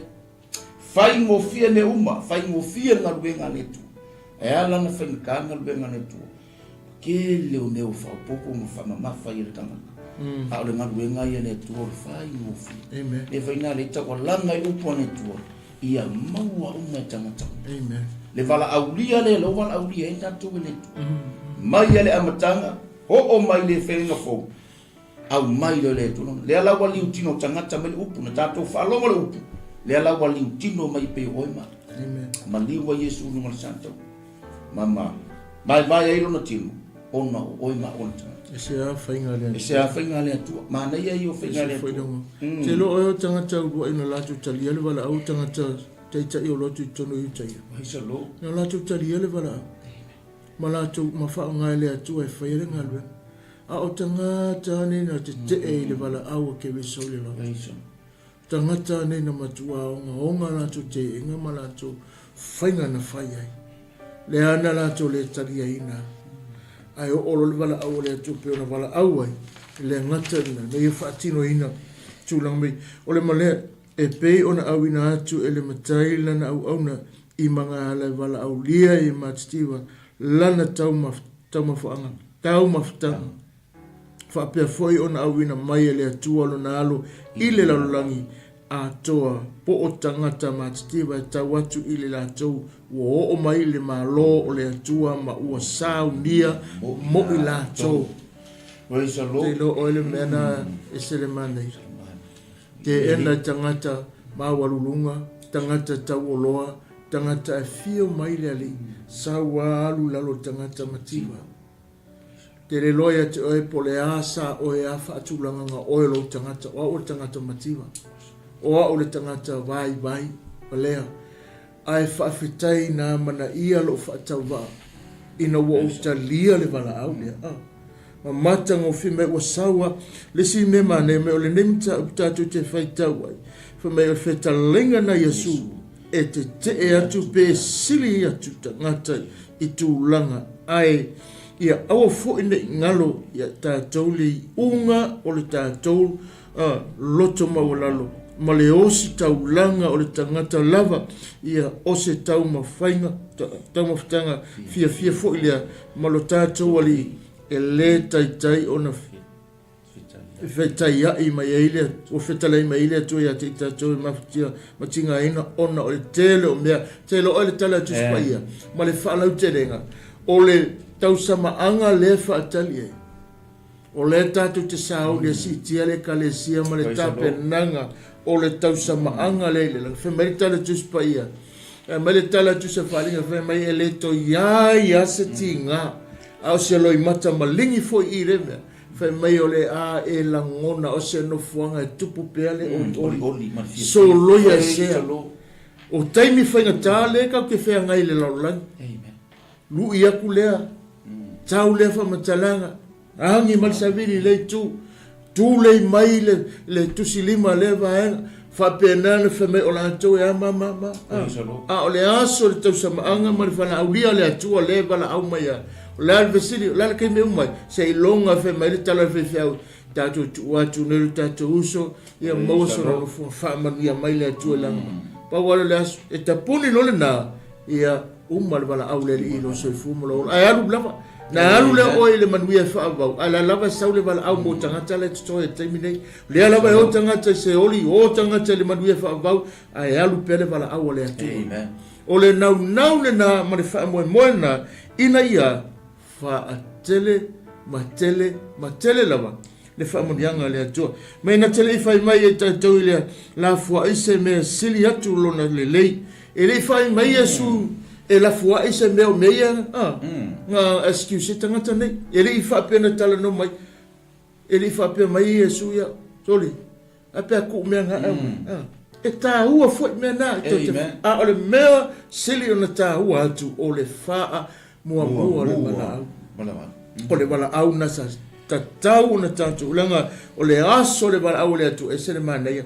O lo whapena na whamatana. Me lesi le vahanga mai e leo wala wina tātou e Yesu e whapena na whaatasi mai ne se tongala wapi ai se whainga ai o se taidu suanga po se whapeponga i le tamai mamu. O le whaamoe moe o le tusi ma le wala au o le atua ia iai tātou le manuia e whawa. Ngai ngā tu se wharinga mtapu sumareiva whapenga o le wha.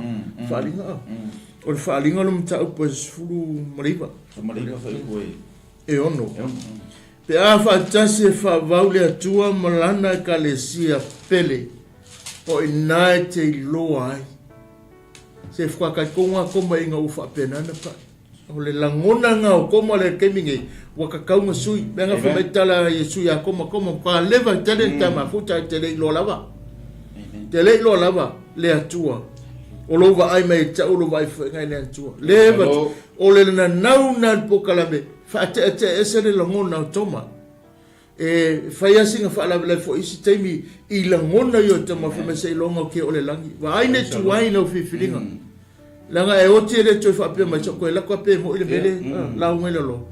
Mai le tala le maua ya le bra la au le maua ya per amo fa mon mole se to e isi o so le lo fa mon mole longo atu. Ta watu yai e fa mon mole awale ui men nei mem ko fenka e fenga tatalo me fa mai tele tus po ola ila lo mo semra perfecta le ala ngalu lue o fenga benga longo pu yali le mamalu le pa ia to tangata ina ia fa penana ele se ele ni tala fa ngole to tus amen pa mele tele tus po ia na tu lo wala ngala na le vale na tele lo le mele amen male tangata na tele malama ile tua malona fina ngalo ia le fe mai e wo mo ko ifu leo wai lunga ki vi manisi wa penga mamisi fa sala longa tangata malato wa matu wa va oi ia to apele tai so tato wa tumu wa mesele mamalu ya fenga lwenga lo onu saia ia tato lava tamu fai atu ia isi e fa penana fa leanga le tamu fainga o lo fa penana tamu fai e momoli le fina ngalo alo fa lo tato wali ina ia maua le file mu o tangata ia ole fa dinga suri iwa fa ipo ono ola le iwa fa mo ia wa o fa longo fo I pese ai ole leo le moto o tangata to tele pese ai ole taalili ole vai e tele pese ai ole taalili fo I ole fai titili te tele ua fa pe atu aleluia awa wa fai matupu le ali ole atua e ona le malosi malava ia tātou fia ma oli ma tu watu le viinga I ante ia awa o mai le tau samaanga o le tamai mambo o lona fale tua foi ua saunia o ia e ia ua tu ina atu foi ia te ia ina ia ofu o ia ile ie vavae e mama male pula awa ole ie vavae ole ami tomu lea ale au pa ia ua fai mai foi le ua fai mai foi o ia te au ia e tusi amu ia e ua talia ina ile tau samaanga ale tamai mamoi ua fai mai foi o ia te au o afionga moni ia le atua. Praise the Lord. Amen. Wa fa no sa mo le mana ia. O le mele le tupu le tau tanga ia atu. le a tupu le mea na pe a le soifua ma le ona ngai ma pokala me le atua o le tala no wa vai le mangi to sa anga le tapa e le o file mu le langi e le o mu fo le langi e tusa ma le wala au fa tau nu wai le pokala me le atua le e la to umana tali o fa to tolo sa fa na va tolo na manu e le aso le tato te anga ia tua e fa pe na tato u fale le manui o lo fa pe na fa na dau na puru na wai au na ina ia loa tangata umba ia iai tangata ile lao ai wa saunia le vala au lia le nasa mo le vala au lia le wa mai tato titalia talia mo lo tato sau yesu vala au tangata umma uma na vala au tangata popoto tangata ta mamai tangata ta olole ia vala au tangata mama tangata mativa tangata le eta to o mai ai nei nu ese le vala au lo tato se e nei le manuia ono le vala au le mai le langi anga mai ile la lo langi se ia na ia all tato uma tato mo le na manuia tato yai le lofa sili le tu Yo tau fia ma ori ma nai ia le opule ma yo tau fia ma ori ma tu watu le inga ya teia faringa le tusi le faringa le tato te ia lava ile vala aulia po le tusi le fa matala mai ai ma fa iloa mai ai le anu monio le alofo le tua ya te oima ele ai se me pitosili atu ona mau e le fia ma le ori na ilo lo tani e no Yesu e ve mari ma faula o le mea pitosili ale o mataua e leo se mea whale au ngā ina fo ilo tau ti ngā i ngā luenga sonolo a inga ma fuafuanga fo ine te ue whapea mai o lo whai mai ria whai au au wha mai mawolo ka kai mia mea e au ngā mea aia e tatau avele whaambua le tau momole to te whi au ia te ue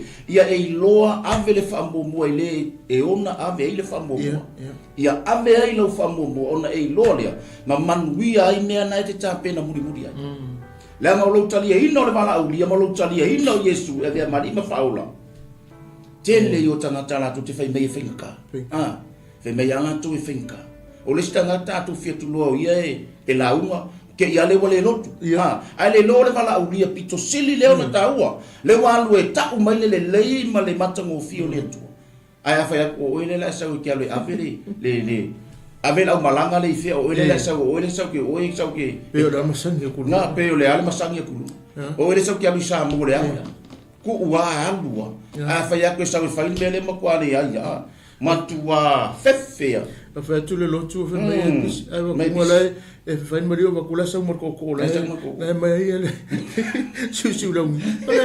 ole tu pu terminer Ava tu le fai su ya la usuma le sa mai kero se o ku ala mu ka fo mo nga pa nga o yo ku ala mu au te ena le vala au le tu mo o ma la la vale me la wa ba tu e le fai po la vale me wa e fa longo ya le vala au le vala au ma na ya o le vala au e le vala au e lo na fa mo na e tala no tu se fa linga va e fa matala nga tu se fa linga ta penai e le aso le tatu te na femero le tala tu se a Tesalonia tu se Tesalonia fematala le famatala ele mo ku ele mo o ele o le fa mo tu mo tanga tala o ti o ya ke wiso amen o fa fitai e lo me fa fitai le loto e mana tu ai sima le sima fa o fa pena na fa ilangi o te fa ya le tala le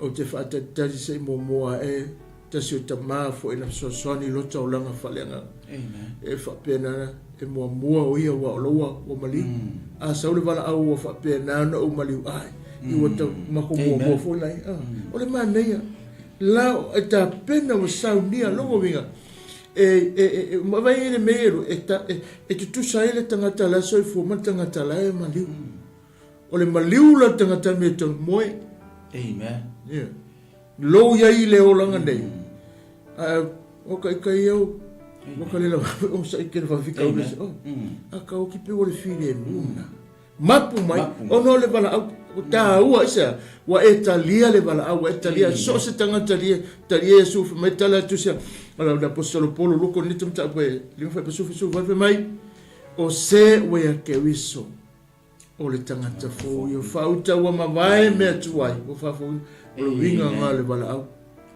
e fa mama ina tatou mai mele anga uma sa tatou fa pena fa ya o le hale lo loto me tatou so fu mola e me ana tatou fa ya me ana fa pena na toto tatou lima me tupu le si o manga ono nga wenga fi ina wa mo ke wiso wa fa mangalo tatou fa le to e se le mari o le meno ngolua tatou mtakuta ya ne tatou mata o le bala au ile lalolangi ile langi o le bala au ale lalolangi ile langi ile luka no mtaku lo toru fa po to suma fa o lo o ile bala au ile lalolangi ya nga ile langi mo o ele tangata le mo wa ule tautala ina ia e loa ele i whaapenga ngata le wala au e whaapena nau mai ai na wala au fo ile lalolangi ile tangata lava lea whamea ona fetana ya tu lo Yesu lo tamai ia e whaamanga loina atu ia te inato awa wana tau nei lo le mea wana tau whaia wana tau whai le vili e tufa ai on ofu e puna tau wha whamea le tala tuspa ia ile mtaapule lua korufa mai ona fetala ya tu lea le Yesu lo tamai ia e whaamanga lo o le wala au ale lalolangi na wala au ile langi lo tamai a o yai tangata ile whaere mana ia a o yai oe a o yai au lalo pea ma taimi umo lea lava tatu tite ena wha maile tala a o yai o yai ti ngā ma whaingata na wha leo le wala au o le lalolangi a whai o ia masui o le lalolangi e miliona ma piriona o tangata uma na wha leo e le atua e wha leo e le alo le atua lo tamai wha maangalo mai fa mangalo mai la to awa wala to le lole me wala to fai wa le manga ia o le bala au la le me linga fai ngata ya ta to sa ta to fifi linga ma sa ta to fai ngai fai ua uma na bala au o ia ele to fa alwa le bala au le ua uma na ia saunia le ngata na bala au mai le langi fa pena na mai le bala au dia ia te oe ai to sau to bala au ile langi o fai o ia masui o oe mau ina ia mangalo ka se ma ngai ia yo le bala au ma na ia fetala ina le Yesu wa fai mai ua fetala yatu Yesu lo utamai ia e fa mangalo atu ya te latu ma na ia yo le bala au wa Yesu lo utamai avai tala pangka fo ina uta fo Yesu le fai mai le se le mai tala pale sponta au te fatawe mule alo le tua e te tau ale sala ata ua au le tanga te le sala ai va ai le vala au ale a Yesu ina ua vala au Yesu lon tama fa ma ngalo atu ya te ila tu wala tu faia le mea te e fa pena uma le ata ma le fa ilonga le le alofa le le tua e le tu wina le tua o ma u ina ia fano o ma tangata yo la sa ili ma fatu tu ene tua o la ya ye le vala au e u ia na uma le vali o Yesu le to ma liu Yesu ai le ai fatu nu o le mele o le ai alanga le vala au le fa mi lo ta mai e fa manga lo ya te ila tu e o ma ya le te mi le alo fala le o le tu le tu i ma ya tu i ma ya ne no fone to fa linga to fa mai o te tu watu le pui ma tu ya ala ma fa ngalo fo Yesu o Yesu ba ila le lo fa le na o le tu le lo fa le o le tu le e pulu na o ila o ia ina ia mau e ta to no fa o ta ina ia ta to yai pe to tomu le fa o ta Yesu e yai le teimi ma le tu aso e o ma yai le bala a le ai te to tomu la vol fa o ta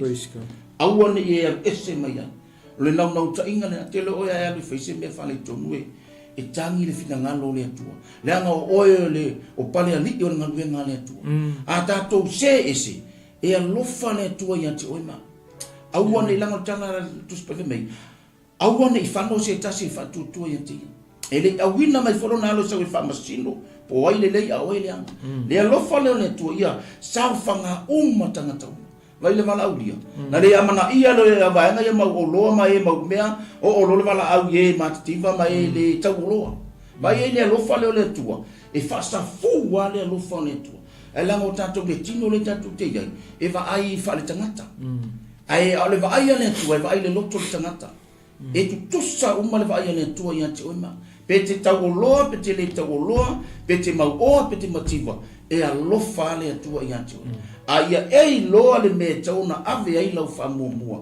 ma le vala au mai le tu ia te oe ia e tali ina Yesu e ve maliva ele to ia se si teimi te fantali ale wa tal teimi le tu vai mai wa pu le teimi mo le to ia se teimi umi le ale me te fantali se uma le te usanga le ale me te fantali se yo te usanga fo te ina Yesu e ve maliva ale tu i mai ia Yesu ia te oe tatala lo loto tatala le fai toa fa u fale Yesu ia te ona eva ia le o manuia o le tu tu tono lo ainga le ngata ile so fala tono no e kalesia ma le lalo langi atu e uia le tatu mai le fitaua le lalo langi ma lungo le Facebook tele tangata u fa masino lo upone tu ia tu ia tu ai le tu le fa masisi a wal me tatu o le tatu talo ma tatu fa tu ile tu ia se tasina te au mai le ola mo ola ia masis vai mai ele ai foi se tasi o ia le ola ele ai lama se isi ngo i lalo le langi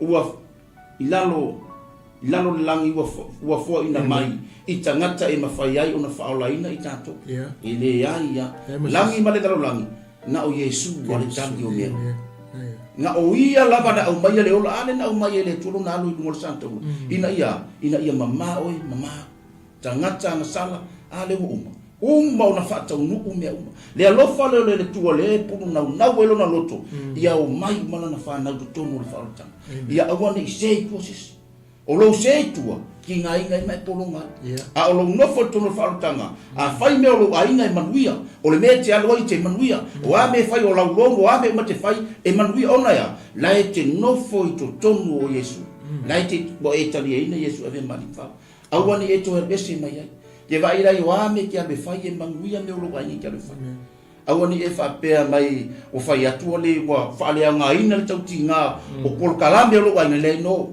o le upua ia le tua e fa manatu e tautona le vala aulia le vala au mai le tua ia tu ale alo fa tagoina ia e lo le me tauna fa mu mua le tua awani e senu me tasi au le tua le tasi so o mai lo ma fofuanga lo ai matanga to lo ai ole sele ma na ia tele e vai ele mele na fai ile fai por tu suma fa ti tilo ye fa le nga fa mele tele tu spa yo lalo sa tau ngai uma ngai mala fa so kanga o la wori yang fa sa ko lo Yesu ngai mala fa so kanga na yai matangata popoto mata oloa mata itai o kalesia na yai matangata vai na yai matangata na bala na la vive uma le bala o yela sauri lalo ile le bala au le na ye uma le lo wala au le lo tama ai fa mangalo atu awa wala tau le lo is quite blessed lo koloko o le upu na fa nga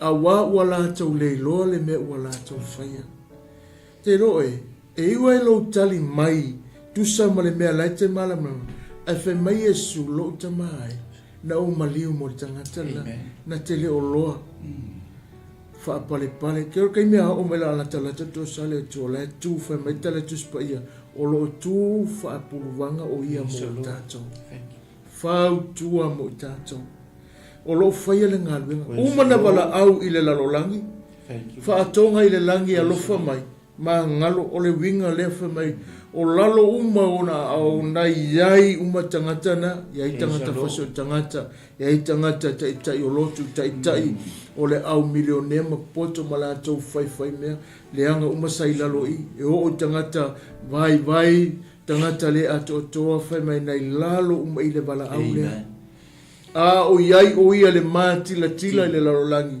le bala au i le langi ai le itapu nia le ola saia teia na mamulu mai a le whaatonga lo tamae o ka se manga ia lo tamae ia e whamangalo e se le mana ia o ana toi upu na fau mai lungo le la au na whapenana o te lo e vala au le nā lua fitausanga, te lo e o mai le aso lo o a whaina i lo loto. O lo matua la ngona lo loto, lo tamai ai o te le i whanau mai. Ke lo e wo whaitau i lea vala au. Tu ai mau i te tonu i lalo le sa tauro le na o tu ai. Na la vea mau i le vala au lea. E se le kāua. O tāua o le tāua o le vala au. Tāua le mea na whai. Na vala au ai o ia e lo tama ai e whamangalo a wā la tau le ilo le mea o whai. O le langona maa neia. Ma le langona ese le o tia le loto le anga sa whai le nei vala au. Na iei umala tau i lalo.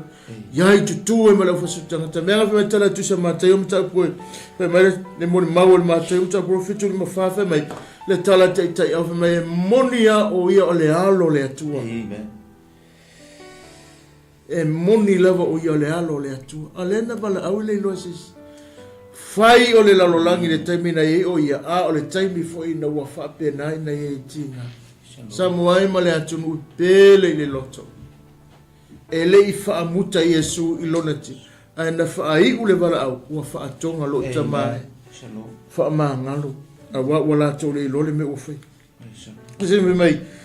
Sa maasania o na wawaina. Tele o taimi malato. Whainga ngā i taia e sa whaitanga te whasa tau. Melato. E mai ofu whapena na vai. Ono o le mea o le. E lato whati nofo i lea taimi. A o le manaia ina u whatau nuu. Wha mai le tala tuspa ia. Ua whaa umainga. Amen. Ua whaa umainga. Hale mea ina ua. E se le manaia o le wala au. Langona le loto le whatau waa. Pea taunu le tu wai au te tonu le mele. Sa tu wai mau i lalo le sa tau le. O le te sitanga tana wha. Na iailo usau le wha sa tau longa o le tangata le. A olona lofa wa taola ai. A olona nga le lei ua maua ai le nei awanoa. Ua wha pea tu ai lo tama. Awa le tamai. Ona o le tangata leo Yesu Keriso. Amen. Alena la vea i le vala au lea. Lo tama ai e wha mangalua wa la tau le ilose. Le mea ua la tau whaia. O kase ke leo le mea na whai. Whai na wailunga o le sa talo watu i maua leanga sala. A o le wha manga longa na ali le taimi ale tasi. Ua malele ua wha penana fetalai. Tu usao i le langi ina ia mangalo umatanga ta uma. Praise the Lord. Ai le manei o le mea na whai. Ai le tali lea Yesu le tali. Ai mai. O na whai mai lea o ia. Yesu e manatu. O le upu lea na whai le pangkale o tafo Yesu. Mai o na whai mai lea o ia. Yesu e manatua mai a pea e a fio mai lo malo. Yeah. Ai whalongo na tani Yesu mai. O na whetala i atu ai lea o ia i ante ia e moni. O te whai atu i ante oe. O lea so ta te whatasi e oe. Vai la e asone. Asone. Aso nei le ora tanto fantasia i manetua lo soi fua mo lo wola. Fa me le aso le nei tanto te fantasia i ma oilo fale i pautaiso. Le alofa le o le tua le ana vala awa ilo na tama e fa mangalo le larolangi matangata uma. Pe fo ona watu lana au ona o tangata fasio di tangata o tangata ambio le anga tangata e leo la tua ambio na la vea uma le tala le a Yesu. Fa mangalo ala to. Lato lei loa le lato meu faieta. A fe meile tali muli a Yesu. O na fetala yatu ai le o ia yati e moni o te faiatu yati o le so ta te fatasi ai ma oe. Amen. Pao taiso e o ila le teimile nei. Tato te fatasi ai molo tato wali i faola. Le na maliu ma falava au lungo le santaulu o na oema. Me foi le amatu o se whamtalanga ma se uputai au le. Au ane i e whaapea o le te leo lua ngasala la atu ai e tau e te tali e su e vea marima whaula. No ele ai. Au a fo e te whaapea se uma le tausanga ni whatua e sau te tali e su e vea marima whaula. So le tau alanga lupo le tua nei lava. E tau longo atu ale upo le tua i ante oi ma. Ia ofi mo fia le upo le tua i ante oi ma. Ia wha ma walalo matalia o ia. E a vea mali ima whaula i ante oi. I lo tangata. Ma lo wola tupu wae ma lo wola au nai le ngalu e ngale atua. A e talia Yesu e vea mali ma whaula. E whai ngo fie mea uma. E le ai se mea tanto te pipole ai. Ma tu tele o mai tawalanga au tele o le lotu. tawalanga tu o tu ia tu lima o le tawalanga le upole tu ia maua tangata uma le leo le faulatanga ia tu maua i le faulatanga Yesu leo uma na vala au lon tamalo tamae fa mangalo atu le kalolangi atu e o ai tangata mi le anga tangata le fitau na fa mangalo uma le vala o le lofa leo Yesu le ala tu i ma Yesu tatala ia lo loto tatala lo tangata ya Yesu ai se fa u fale mai o ia ia tu tatou te oli ma fia fa me le no fuanga lo tatou tama le langi na o mea na o vi ingo le tua e oli e te fia e te sauloto Haleluya. Au le nei lo langi tatou te fa me o me tua yo na o se me ta pena yo e ta pena ya awone e fia umalo taimi malo langa na o fianga so e ta watu ya te oele maua so to file malo le la awone I ave umalo wola le nei lo langi e o mele mala o le tuona o tu na na wa fianga ta lo fai ya te oe taimi ya le nei te ta ni Yesu e me mali fa o te lo fai ya tu na ya te oe fa pele anga lo walo ya ma le no o le upua ya le tua e ta lia le vala au mai ya le tua ya te fa vanoa so taimi mo Yesu awane I umalo taimi mo la langi fa mai le ale a ngale ni la langi ai mai na wele o la ma le soifu le ai se nga ai fa longo le fetala Yesu wala au lo tama fa manga va ida le lo fa le na ne le alo de anga le o umana fa manga lo a wele le o usawe ave nga wenga le tua ma o foina lo wola te au na le tu mo lo finanga o mai le bana au le tua o te alu ma lo u fia praise the Lord amen ia le e se le mana ia samoai pe ana fai atu le pokalame le nei aso ele po le ala vale tu ainga le anga wai o ia amen ua lava matutoela na vala au e lo le tama na awa na e wha maulalo ma e whaatua ia. Amen. O le menu na tolu o le tātou pokalame, ua mae a mātoatoa. Ua mae a mātoatoa. Luka lufu whawha I padusi matasi. Ana le mae aloa, e le a fio o ia ele la. Amen. Te lola oe, e le ai se mea tasi, ua mae a mātoatoa le leile wala au. Ua whapena na whaatau nuu le wala au o le atu. Whaipula lima sumatasi. Wo ina ua whamanu ina e ia te ilato. Ona te ese o ia te ilato. Ua si itia I le langi. Amen. Amen. Te loe, angale uma o whaiu, ma o whapenana talia le wala au. E le whapea, ana le tali mai le wala au. E le whamahe aloma le wala. O le afio Yesu le mai. Na tu ua e Yesu le au so ina ua toia fio I le langi. Ngā luenga mta mo mofe kwa iwa. Aina a wa veana au ina mai le fisaswani. Amen. Wa e le pokalame na fai. Uma ma to e kampli le whaalotanga. Ua maliu to e tu man malo ina ua talia wha maulalo lo to tangata malatu talia. Wha mero le tala ua fo I roi le langi. To e fio o ia le langi ai awina mani fisaswani o le nganga pa ia. O le nganga pa ia wha mafanfana I la tau, wha amalo sia I la tau e fola le tala le. Le alaka o ke ngā lulu e maranganga o le atua le taimi nei. E mori ma o wane I manatu whape ere I uma. Te loe, e te whiu asu e tono tuspa ia se me whailo mai ai. E le I mai a le whaalutanga. It is a complete, koi a toa le whaalutanga o whaia. Ia se me whape nano pere uma ua mai a ua taunu. Ua whaile nei moai. Mo a ule tau tala, mo oele whaalongolongo. Mo tātou uma. Ua le ise hawa noa le li o laulangi na toi pule tātou. Ua toi fo ia le pule anga I le atua. Malana pokalame ina ia manuia le tangata. O le hawa noa la, la ngole loto tangata. E mua whai mai a pisikelea. Pisikele. Le mea le tupu taimi nei, wai mwhai keroi, uma le vai aso e pisi pe mei. Ai titi se taimi whapea nana e mafutai le atua. Tu se le o lava, e le o taitaina lava lo taimina. Na foi ngā whengo whienga e kali aku whawhika auri. Whawhika auri alui foi o alo e apa koe kumai e kia oaua. E oso runga e tali atu I mea le whai mingo Facebook, ko e pela koe whai lato. laua ia le taimi a le atua e faatulaga e tau ia i le mea lea Amen. e o ae latou le faifai mai tatou ono saʻi ma tatou tali atu i le upu o le atua valaau pea fai oe ma molimoli ma avefeʻau e faauauina le valaau le valaau ai Amen. ina ia faataunuu le valaau o le atua Amen. e tusa ma le tatou iai i lenei lalolagi Amen. ae tatou te leifi oti Ka kusinga nga dua ngai. e galuega na mataupu e lua lei gafe po momoe o le faamatalaga ga le agapaia O atu fo i le aso i pe Pentecosto. gaso O pentekoso atu fo i le aso Pentecosto. Sa iai uma lava i latou i le mea e tasi, ma le loto ma tasi. ia O na whaafua i mai lea o le taalili mai le langi, peise ai o le matangi, ua angi te le mai, ua tumu uma ai le fale, sa la tonu no fai.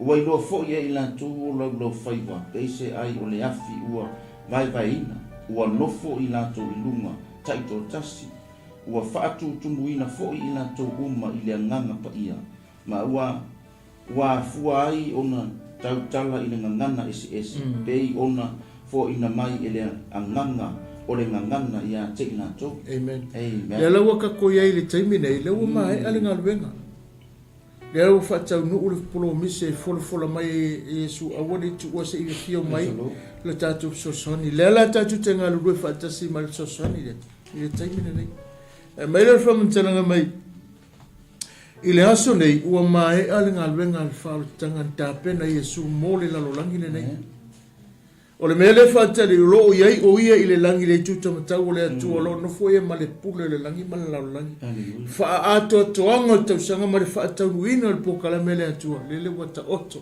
Amen. le faamoemoe ama o lona manuia ua uma na saunia atoatoa lelei saunia lelei maeʻaeʻa lelei Lea la se mea te whaapopo e pe tango to e se langa tala just pe au ke whaapopo pe o se mea langa lewa o mana whai e le to iai se a whainga te toi whai ai wa mai a le lei mena wa ta pena le lei mena ua ato atoa le lei mena whai e lu tātou wani a wala te manatu whaapea le ai e ale mero ke manga oe whia o ngā o le manatu ngā tangata e wa longo le tātou mta upu pena e tai au na awhia umatua ma tangata sa whai o lātou manatu se i mahe ale me lea se i whai le me lea se ia ma lo se i whia ma lo uloa na uma na o no sai ma wha pale pale ale ali se ia wha tau nuu le wha moe moe o le wha tanga i le lalo langi le nei ina ia ola i tātou maa Ia vilele. O le alofa ale o le antua o le whaantantali ale alofa o le atua i anti oima. Ina ia talia ina uma le lalolangi a tola na whaonatanga. Ana whaapea o le se atua alofa e le mawhai ona awina mailona alo e malingu whala maulunga sato. Ona oima. Le ala umana whaatino whaataunu e le atua fuafuanga ia. A o le soifua ma le olo le tangata le tātou te ola i le nei lalolangi. E te tau ona tātou tāpena. Tau ona tātou sa ili. Wa puu le taimi. Wa leto i eise taimi umi. Ta lia nei loa Yesu e vea mali ima whau. E le o se tala fo ile le whaafangomgo. Ai o le upu o le atua e tau longo pe i ate o le upu o le atua. Ma a matu pe se whiau i ate oe. E le o se taimi whaingo fia lo to e wala au muli mai. A o lona tapuni le whaita toa ma tapuni le matai le whaita toa.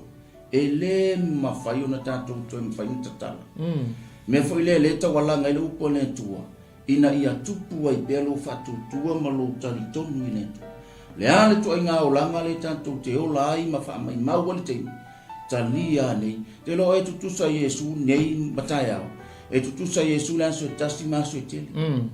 Le aso e tasi a whapena te whale tonu mai le fia tausanga au e talia lo Yesu. E tutusa Yesu asona. Awani e whaapea wakele lo keimi uwha mai maula lo langi wa kwa inga e sawe karia Yesu mari me mari whaua. Le alo le anga mai ngai le anga kaua ngafia olongi e karia Yesu e me mari whaula. E talia masapaia o e Yesu. Amen kala tus. E tusa ele tu tausanga tasi ma tausanga e kele. Tausanga e tele tusa ma tausanga e tasi. E le maa nai ona upo ne tua. E ala le meti whainga tai na e sawe talia Yesu e me mari whaula. Le ala meti whainga tai. Le a fo le me fatuai e lau filifili. Pe mai o ilato uma watali o ia mafatu tua ilo na suafa. Na ia avatu ai o le manuia uata ua fo itato o lana whana. O olo na fafine o a olo na tali. Mai vai fatu tua matali tonu ile tu. Fatu tua ma Israeli ile tu. Pe ia le mauna ia matayo. Tai ono fe tolu ai o tongo Israeli lo na malo mana na mitu. Ona fa popo ina tu ai le o ia me uma ia te oto. Mua Israeli o le winga lupu ma Israeli mua Israeli le tua. Fa popo mai le tua ia me uma ia kako. Ta pena ai lana fa olotanga, ta pena ai lo ainga, fa manuia ai lo tolua, fa manuia lau fanau, lau pisilisi me uma, e fa manuia le tua, pea e fa mua Israeli le tua.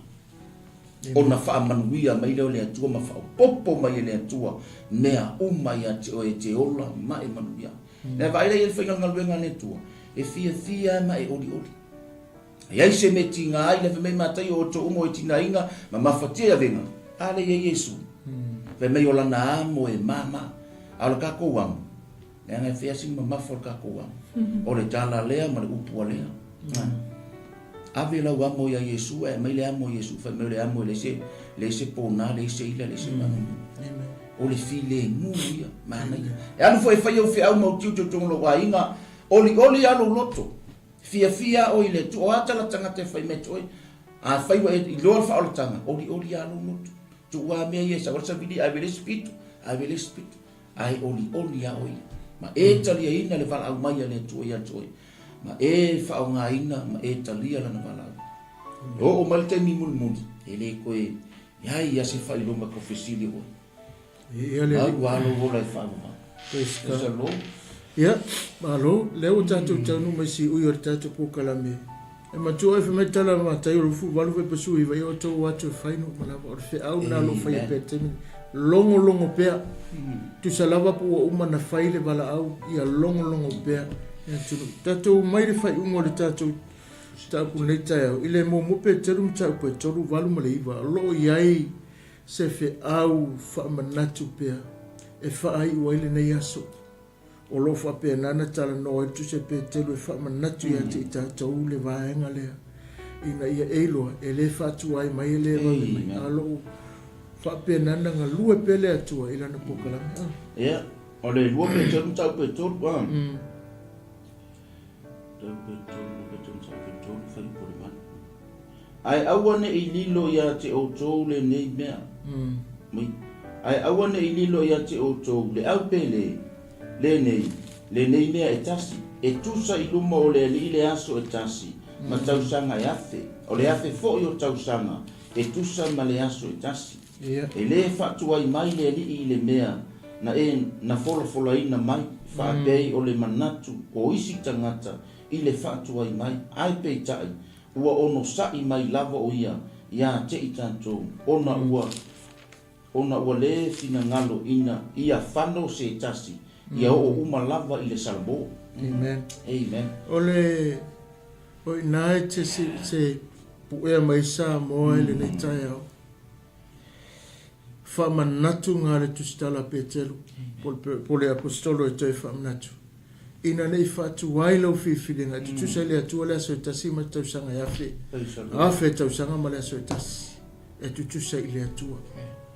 Ina nei whatu wai whapese i koikiki, ai awane ngalo ya tsoe e le fa wa una fina le wa fa longo le fi tai au nei a tono e sa folinga sa fa utua mai le atua i nei tanga te tonu a ola tou a fisanga i pea ma sa wanga ya so uma nauna wai o ye ina ia lave ina ai le fa tuai mai le atua e le fa tele ngese e le fa tuai mai ono se sia me pau ale fa moe o le fina ngalo ina ia o tangata mo ina fo sala mo iva fulu fe pe fa ale tala no ale mena tes pe mena ia o lo fa tali Yesu ina ia telen tangata sala mo malili watu e le te tau ona tātou nofo fa tali mo toe a fio mai ke wiso ai te tau ona tātou sala mo amen o le fa mo le le fe au pe telu mo tātou awane e whaatari le fio mai, ai kakau o ngā whai mo mol me whai, o lo wha ama walalo. Mai whaatari tari la ia, ma ngai ala whaatalinga. Ina wa e whamawalalo ma whaatalitali i le fio mai. Ma e loa o le taimi e fio mai ai e whapea nana ave. Ina wa e whamawalalo i mea uma. Ina wa suwia lo tangata. Ina wa e taritonu wa ave e sea. Ina wa nofo sa auni e whailoa i ma ke wiso i so se taimi. E o lava i le aso ai e fua le lei lau au nanga awa e te tātou te leiloa ia po le ale te le male umi e whaatari tau ale mea le mana mia o le tātou whaamawalalo whaapenana le liu ese ma tātou tari tonu i le atua ma whaatari tari o le mea le mana o Iesu e le ngata lo whaatari a o lou loa whamai o lo whaatari tari se ia o umatangata salamou lai whaatari o lo whaatari se ia o umatangata salamou apas man mai whamai le whalau te lenga le o le tātou mahaia le mero o le tātou whaasoa fo le fiafi a le upu wha ia tu whamai le whai tau le mai e le tatau o na tātou nofo ma whaatari mo le to e fio mai o ke viso ai tatau o na tātou wola Maleiloa ua pupu le teini ma ia iai tātou ngaluenga tā aua e whai vai e mai e tatau o na tātou lo nofo ma tātou tā pena e iai o tātou ngaluenga tā ua tau na whai le ale ngaluenga tātou taria ina leo Iesu ke wisa ave marima whao le ale ngaluenga o le tātou alanga ina leo le upo le tua ina ia o tua ile leo le whaalatanga i les tangata ia whaola ina i se anganga o tau whaavai ma toi wha malosi mai i se anganga o se ma toi au mai i se uso po se tua fine mai whainga tā ma whaafitauri o ngā luenga le nā whai mai au a tātou te whaatalitali a ia whai mua se ngā luenga a kako le ale ngā luenga whai lau ngā luenga whaatiuti o oe o le tangata o le fine o le tari whai le ngā luenga te tau na tātou whai ale tau alanga le upo le tua ina ia ola ma whaatu mawai se anganga ia awane i se awane i palasi atu se lua ia whaatu lai mai ia mawai au le ola ma le manuia mai ne tu whamei i o tātou whaatalitali ia tātou whaia ngā luenga tāu e whai la se kako ngā luenga te tau na whai le ale ngā luenga tātou ngā lulue ma le whamaoni le asto finga kong le lotu o nuu o ainga o e kalesia ngā lue ma lo whamaoni o totono o whalewhai ngā luenga ngā lue ma lo whamaoni au e te whaatara le lo tiute ma lo walawina le ale tiute o te vaia le kampani o le ale tiute o se supervisor ia e ngā lue ma lo tiute ma lo walawina o lo walawina ne nai mai e le atu au e fo e te whaatalitali se i o la safa kua whapa ia fo ia ia e ngalua ma lo mauti noa ia e whapa ia ina lo tangata ato pei o le upo ma le tatu mta upo le aso le whai sau ngā ruenga lai ono sai mai Iesu ina ia to o tele ni tangata ngasala e li liu mai lana whaolatanga ma tato wo le whaolatanga Iesu le wa umona tā pena e le atua le langi ma le ola fō mo e ma pe a whai tātou te whatu tua ma tari tonu lona tumafu o Iesu ale tali o mea. Ia ia se tasi tātou te suruai o mai ti ngā mawhengata o Iesu ale tali. Alu mua ia Iesu e whaasino mai Iesu le me te alu te whai. Awane i tupulo se me e tūro e matiro e alu roa. E latu o sau i alu o e ke sau. E tasi le mena e latu wai. Ai fo i mei wa kele o venga o e sau moi. Whaangi tomu. Ma fua mai esea, lo le talia ina o le wala au mai a Iesu. Wala au le atua, tali lo le atua ia te, o le mela na te whai. Te wai te sao loto mai fia mai o te.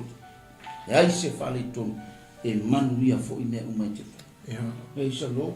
Lo le o sai, ma lo fo i le aso. Te tonu a le loto ia ua.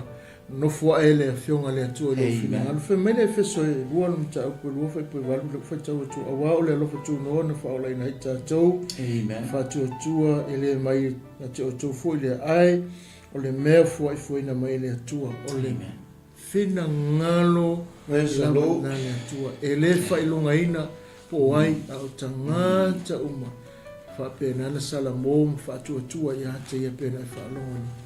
Ya Samoa masih tahu waktu nu neta yau, mana vai ngale aso ia, faman ia tele mai le tua, angale la fo se upu o se ngana wole tau tamali ia malu ave fale, la fo ne se nu ule ai ngasen se ngana wa le ona fa leo, ia ngale le atu le tua, ia sunga le whenga ngei a Tawita, a pena o na taimarie, a pena ona mawavalu atu o walawa le leo le whaatanga, ia e maise tātou le aso.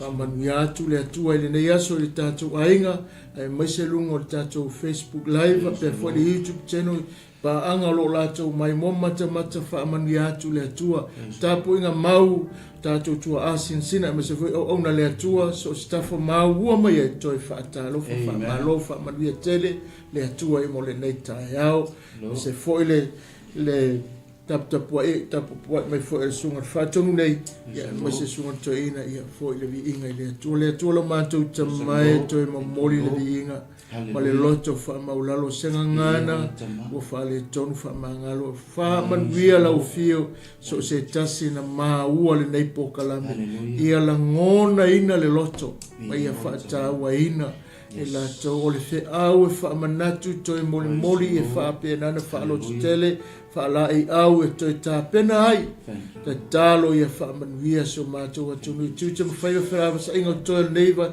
ne weekend ai lo file mumalo wa le fa manuia pulenga le tv lo una fa tonu ma se foi fa tua ma no fa yalo se foi le so tau au sunga to ina mai se au no lo auto va mai ia ta fere ma malu ma fa manuanga tono nei ala ata mai se societasi o mai mo mai so se vaenga le langi pa anga mo mai masangi lunga Facebook lunga le YouTube channel e mai se o mato watu nu o lo tapu ai mai ai lo wanga le manuia la ona nei mar fatua lo tapu mai kalesia Yesu o mato wole vala au tu nei amen ma amen ya ele tu se fo mai manuia